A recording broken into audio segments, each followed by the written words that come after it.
Valeriy Zaluzhnyi said that it is almost impossible to get out of the protracted war. He noted that the war is moving into a new static and exhausting stage, which will allow Russia to restore its military power. Він зазначив, що війна переходить в нову стадію, статичну та виснажливу, і це дозволить Росії відновити військову міць. Today, I saw a report by the American Institute for the Study of War, where it is noted that Putin's theory of victory is aimed at prolonging the war and is based on the belief that his army can win a war of attrition. To what extent do you share Zaluzhny's opinion that it is almost impossible for Ukraine to get out of the protracted war? What are the consequences of this for us and for the occupying Russian army? A protracted war is what we are talking about. We can get out of the protracted war only with the full support of the international community and our partners. There will be no such support, and what we saw in 2022, 2023, and 2024 will continue at the same level. Тобто те, що ми бачили в 22-му, 23-му, протягом 24-го року, на такому самому рівні підтримка буде відбуватися. Чогось більшого, більш об'ємного, масштабного. We will not see the larger-scale efforts needed to end the war quickly, so the war will not end in 2025. Russia is preparing for a protracted war. It is increasing the number of troops, and Putin's latest orders confirm this. Але готується воно в якому форматі? Вона збільшує кількість своїх військ. Останні накази Путіна на це прямо вказують.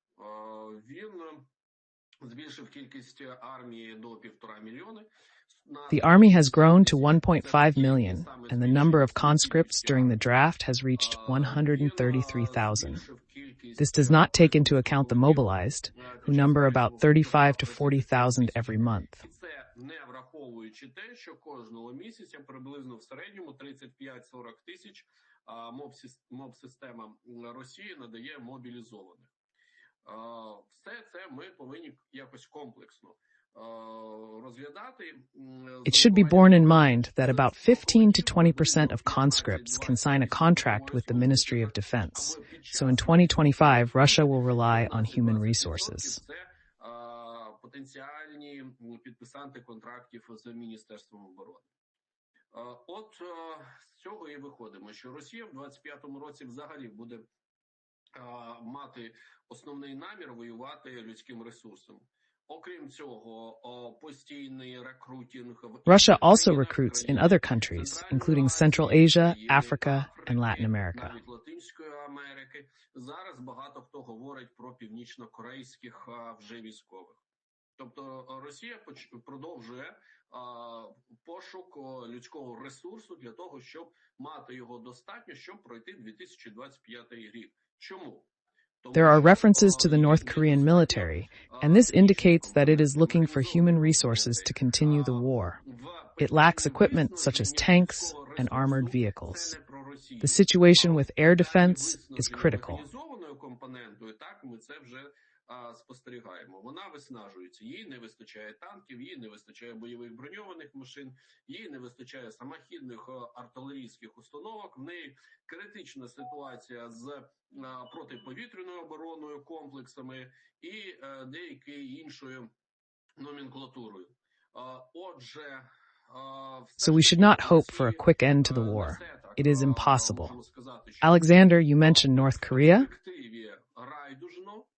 Але ще деякий час вона дійсно в першу чергу за рахунок великого людського ресурсу та залучання країн-союзниць вона зможе продовжувати війну. Отже, якогось швидкого завершення дійсно ми не повинні якось очікувати та тішити себе надіями, що все закінчиться через місяць чи через півроку. Today, Ukrainian President Volodymyr Zelensky said at a press conference in Brussels that Ukrainian intelligence has information that some North Korean officers are already in the occupied territories of Ukraine and are training with Russian soldiers.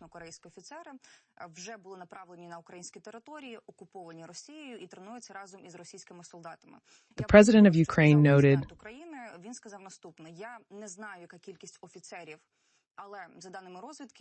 that Russia is counting on reinforcements, as it cannot keep up with mobilization and suffers significant losses on the battlefield. North Korea plans to train 10,000 soldiers from various branches of the military. This number is realistic, but questions arise about the motivation of soldiers who go for money and which branches of the military they will be. В плані використання цього людського ресурсу з боку Російської Федерації, які проблеми можуть виникнути в плані мотивації так цих солдатів, які очевидно, що будуть йти за гроші, і які ще додаткові проблеми можуть виникнути тут. In North Korea, the main forces are infantry, artillery, and mechanized corps, as well as engineering brigades. What exactly will Russia get if an artillery corps is one thing and a mechanized or infantry corps is quite another?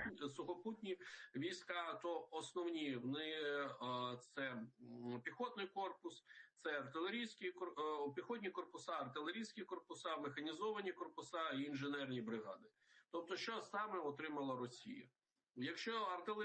If it is a mechanized or infantry corps, they can be used to cover the border in Kursk, Bryansk, Belgorod regions, or to perform repressive functions in the temporarily occupied territories.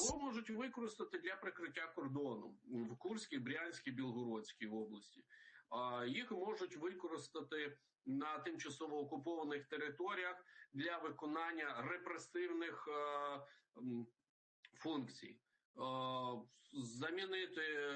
These units can replace the Russian occupation forces in the deep rear, for example, in the left bank Kherson or Zaporizhzhia regions, freeing up the resources of Russian regular troops for the front line.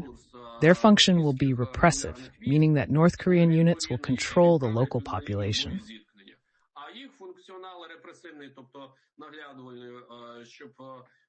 Проводити відповідні репресії серед місцевого населення будуть відповідно здійснювати. Another option is to send them to the combat zone to participate as assault units. There are several options to consider. As for the problems, the North Korean army, compared to its antagonist, South Korea, has the appropriate training. Тобто тут можна розглядати декілька варіантів. 10 тисяч цілком можливо, які можуть бути проблеми.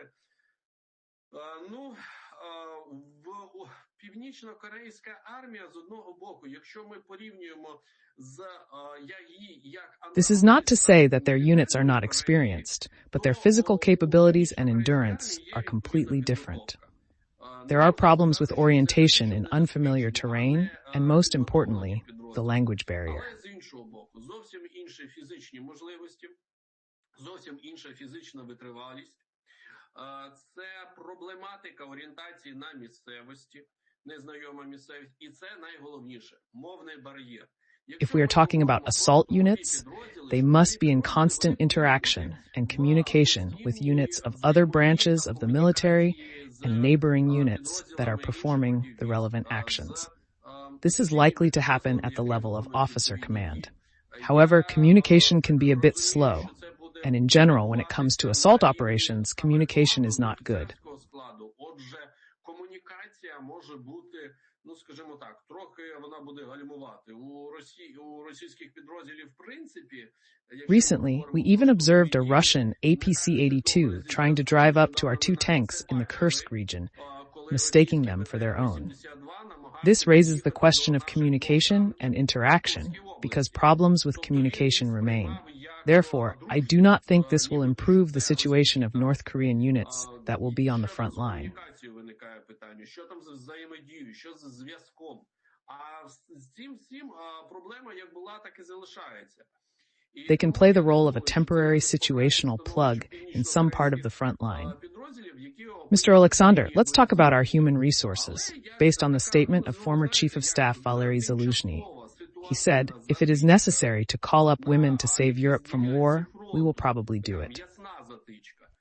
Вони цілком, можливо, можуть відіграти саме таку роль. Пане Олександре, поговоримо з вами про наш людський ресурс, але будемо говорити, спираючись на так само... In my opinion, as Valeriy Zaluzhnyi noted, we need to prevent a war in Europe as it was in 1939 by other means, not by conscripting Ukrainian women. The conscription of women can become a reality if the need arises, but we should work to prevent it. Потрібно не допустити війни в Європі, як це було в 39-му році, іншими шляхами, не шляхом призову українських жінок. Тож призов жінок може стати реальністю, якщо буде потреба, але слід попрацювати, щоб не допустити цього. Як варто How should we take these statements? I look at social media and opinions are divided. The reaction is mixed.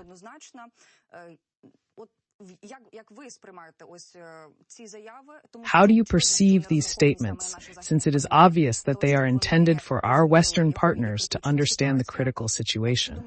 What do you think? The situation is really critical, and it is true.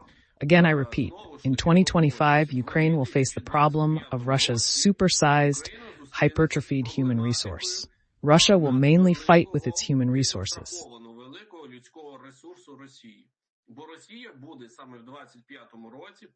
We will have not so much a problem with Russian tanks and armored combat vehicles as with a huge amount of Russian meat. Скільки ми будемо мати проблему саме з величезною кількістю російського м'яса. And to counteract this, I will say this. It is impossible to counteract meat with meat. It may sound harsh, but the fact remains. Мабуть, лунає дуже грубо, але факт залишається фактом. Перемогти в війні, можливо, такого формату. We can win the war only by increasing our ability to destroy the enemy's human resources. If we are currently killing an average of 35,000 Russian occupants per month, this includes killed, wounded, and captured. To break their ability to counter this invasion, we must decide to use means and tactics of warfare that could increase this number to 45 to 50,000 per month.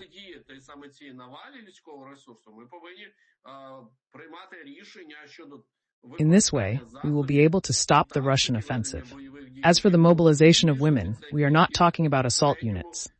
If it is necessary, it will be primarily about rear work and performing tasks in the close and deep rear.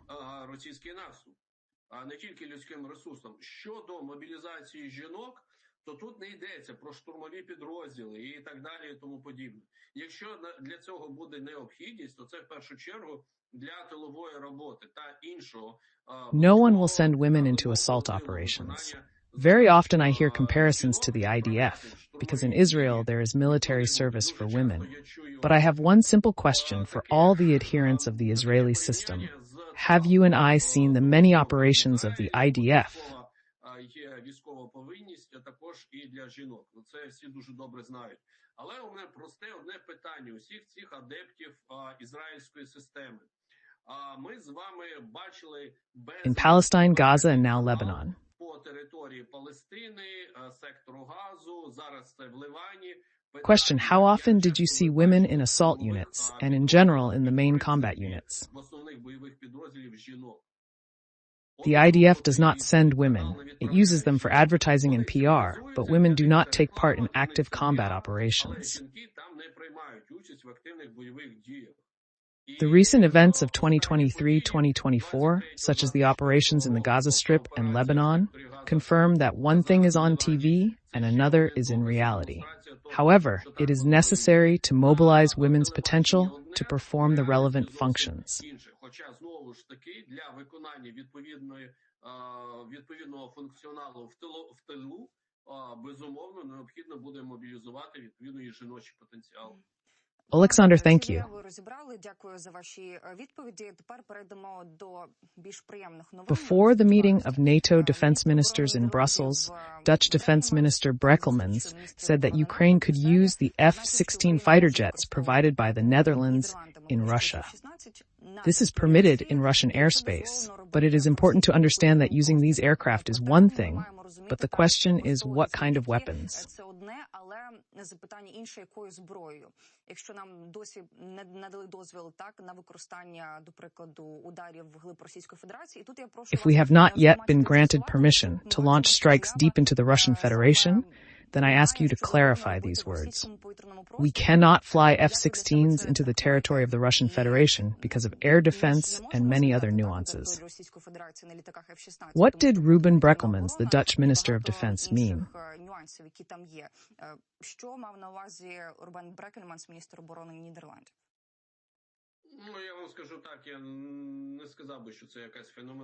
I would not say that this is phenomenal news, because the situation is much more interesting. The Netherlands allowed it, and we are grateful for that. They have always supported Ukraine since 2014, but it is only moral support. After all, the F-16 is a fighter jet produced in the Netherlands, but it requires a permit from the U.S.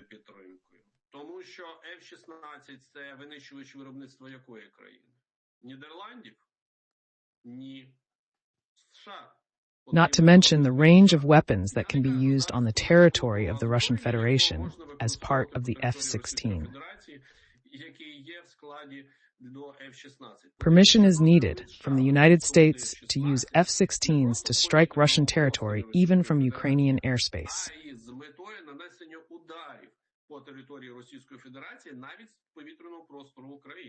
We have no such authorization. This is reminiscent of the first statement by the Swedish defense minister, who said that Sweden had never imposed any obligation on Ukraine not to use weapons against Russia.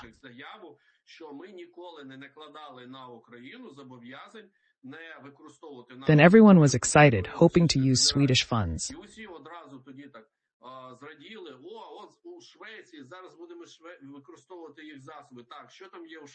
Archer is a self-propelled artillery system with a range of 50 kilometers.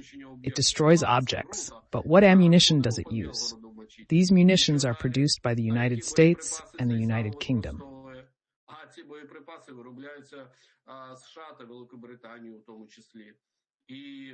The problem is that we do not have permission and have not used 155 caliber cannon artillery on Russian territory, in particular in the Belgorod region, without U.S. permission. The same will happen with the F-16. However, there is good news.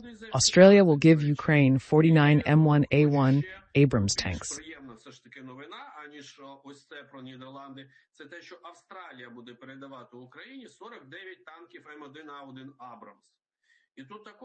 And it has previously declared its readiness to do so. The problem was that the United States did not authorize Australia's actions. Canberra was waiting for permission from Washington, and only now it has come. The principle of transferring equipment that is not of own production reflects statements made by representatives of the Ministry of Defense. Regarding the F-16, Defense Minister Umirov, after meeting with his Norwegian counterpart Bjorn Gram, announced the arrival of 6 F-16 fighters from Norway to Ukraine.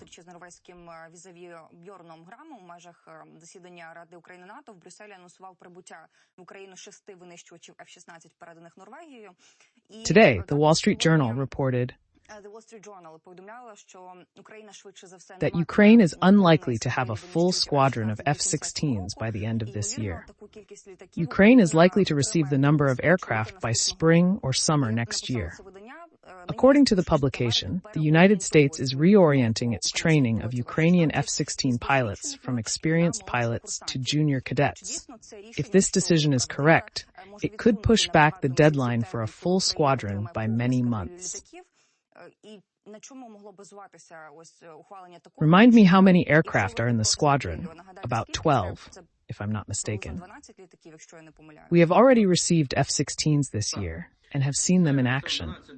However, many countries say they are ready to transfer these fighters. This is not just a statement of transfer.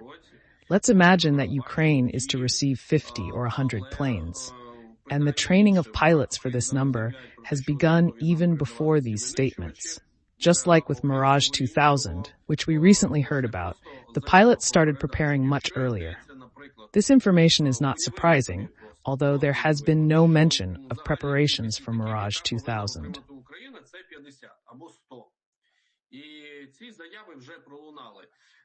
Відповідно, підготовка пілотів до такої кількості розпочалась набагато раніше, аніж були зроблені ці заяви. Так само, як, до речі, з Міраж 2000. А ми ж почули нещодавно, що Україна отримає Міраж 2000. If they say that the planes will arrive in Ukraine, then the pilots are already undergoing training. I don't think it started yesterday or today, but rather we are talking about medium-term training of pilots. As for the squadron, it seems that Ukraine has the opportunity to have this number of aircraft by the end of the year. Якщо говорять, що вони надійдуть до України, то пілоти вже готуються. Які саме це пілоти, це вже інше питання, але я не думаю, що це розпочалося вчора.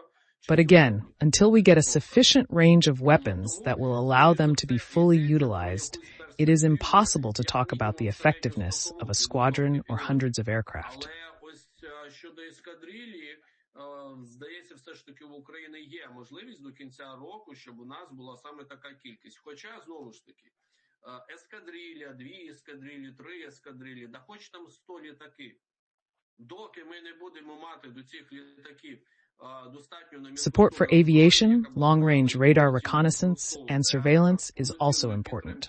We were promised 2 Saab 340 aircraft from Sweden, so we don't have them yet. Efficiency is out of the question. То говорити про ефективність що ескадрилії, що сотні літаків, не можна. That's the problem, really, as you say, that we see the news that we are being given airplanes that we can supposedly use on the territory of the Russian Federation. But the problem is that we are not allowed to strike at Russia, and we have no weapons. Unfortunately, this is a vicious circle.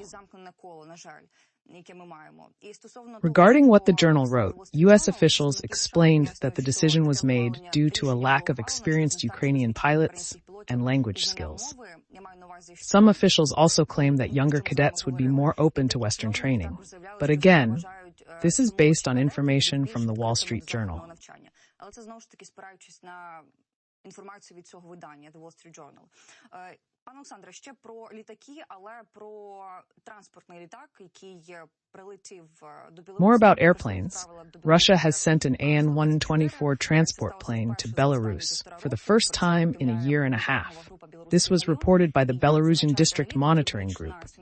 According to analysts, on the night of October 17th, this Russian transport plane landed at the Belarusian airfield Michulishche.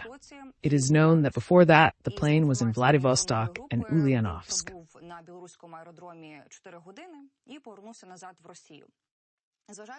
According to the monitoring group, it stayed at the Belarusian airfield for 4 hours and returned to Russia.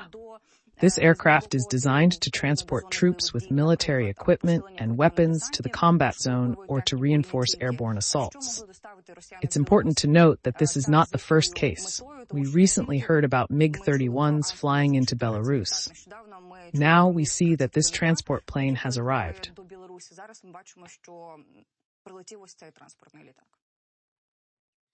This could be anything. For example, replenishment for units located in Belarus, mainly air defense forces that maintain and operate S-300, S-400, and Panzer S-1 air defense systems. It is likely that it was ammunition or vehicles.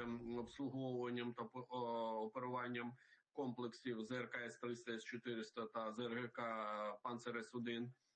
Цілком можливо це був боєкомплект. Я не виключаю. Це міг бути якийсь транспорт. One airplane does not carry much cargo to draw conclusions about a major threat. On the other hand, there is a possibility that these could have been K-47 M2 Kinzhal missiles, by the way, for those same MiG-31Ks. But why would they be transported by a military transport plane if the MiG-31Ks themselves can fly from Russia to Belarus armed with these missiles?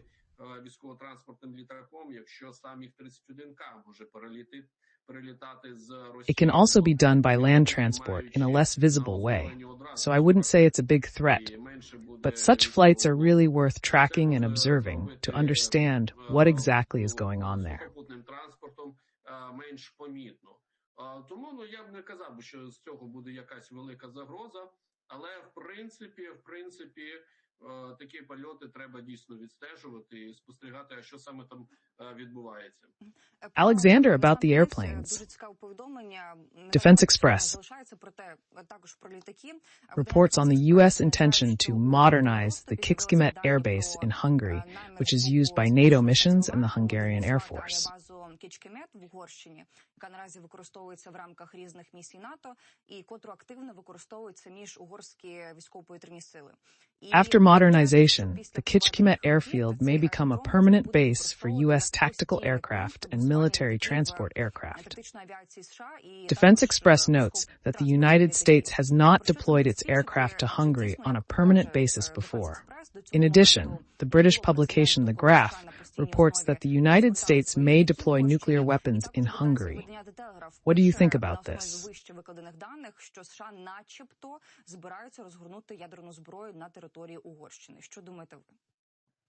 I think the U.S. is unlikely to deploy nuclear weapons in Hungary, because only Germany has this capability. Given Hungary's unpredictable government, with the Fidesz party and Viktor Orban, it is not the best choice for deploying such weapons. Це не найкращий вибір щодо розміщення в цій країні такої зброї.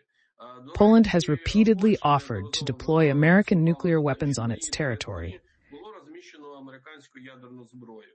І при цьому Вашингтон від цього відмовлявся. But Washington refused, limiting it to Germany.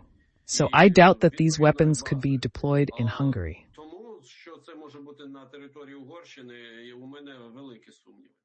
Thank you, Alexander, for taking the time to talk to us. Oleksandr Kovalenko, military and political observer of the Information Resistance Group, was on the line.